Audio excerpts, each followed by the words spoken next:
Consequences of unemployment, क्या क्या उसके असरात होते हैं भाई। एक पर्सनल, हर जो अनएम्प्लॉय हो गया उसके ऊपर साइकोलॉजिकल मेंटल प्रेशर्स होते हैं, वो अपने खर्चे नहीं निकाल पाता, फिर उसके फैमिली तक मसले पहुंच जाते हैं, ठीक है ना। तो ये पर्सनल और सोशल कॉस्ट के दो हेड्स हैं, वो आपको यही बात बता रहे हैं, ठीक है। होमलेस हो सकता है, मॉर्गेज पे नहीं कर पा रहा, मॉर्गेज पे घर लिया हुआ है, अनएम्प्लॉयड, अब क्या करे, और मॉर्गेज के इंस्टॉलमेंट्स पे नहीं कर पा रहा, होमलेस हो सकता है, ठीक है। इसके अलावा बैंक करप्ट हो सकता है, अपने खर्चों को पूरा नहीं कर पा रहा तो बैंकरप्सी डिक्लेयर कर दे, तो अब इसको हो सकता है लोन्स भी ना मिले, कि जो बैंकरप्सी डिक्लेयर कर लेता है उसकी क्रेडिबिलिटी खराब हो जाती है, क्रेडिट खराब हो जाता है, क्रेडिट रेटिंग खराब हो जाती है, तो क्रेडिट पे कुछ नहीं मिलता फिर उसको।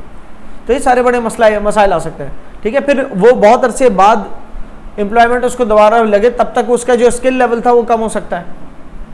एक क्रिकेटर है, वो अनएम्प्लॉय हो जाए, तो वो ऐसा सेक्टर है स्पोर्ट्समैन की फील्ड का कि वो प्रैक्टिस कर भी रहा है, तो एक इंटरनेशनल फील्ड से तो आउट है ना वो।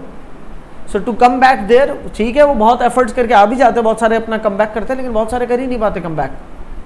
Y? Because after unemployment they are not able to recover, क्योंकि वो वाला प्रेशर थोड़ी मिल रहा होता है इंटरनेशनल लेवल का या थिंग्स लाइक दैट। बहरहाल ये पढ़ेंगे फर्म्स के ऊपर क्या इम्पैक्ट होता है। देखो बज़ाहिर कह रहे हैं कि फर्म्स को तो शायद फायदा होगा कि अनएम्प्लॉयमेंट हुई तो वेजेस का प्रेशर कम हुआ, लेकिन वेजेस का प्रेशर कम हुआ अनएम्प्लॉयमेंट की, तो जितना माल बिक रहा है, ठीक है, वो उससे ज़्यादा आप बनाने के लिए री एम्प्लॉय तो करना पड़ेगा ना। अब उससे ज़्यादा माल बना नहीं सकते, और अगर अनएम्प्लॉयमेंट का एक नुकसान ये कि उनका भी लॉस इन प्रोडक्शन हुआ। अच्छा जी, दूसरी चीज़ ये कि आपने अनएम्प्लॉय किया क्योंकि आपका माल जितना बिक रहा था आप उतना ही एम्प्लॉयज चाह रहे थे, बस बाकी को अनएम्प्लॉय कर दिया।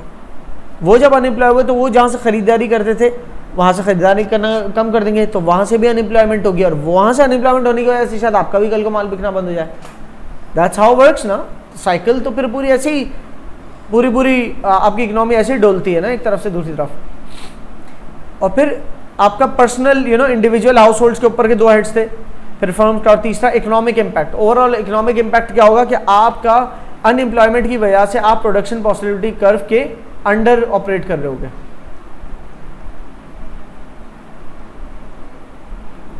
वो जो ए नहीं था, ये आपका अगर ये थी ना maximum capacity of production capacity, इस कर्व की अगर आपकी मैक्सिमम थी PPC1, तो आप उसके अंडर अपनी यूटिलाइज कर रहे हो रिसोर्सेज। इस इकोनॉमिक एक्टिविटी के ऊपर अभी आप हो, because you are under utilizing the resources. Why? Because a percentage of your labor is unemployed.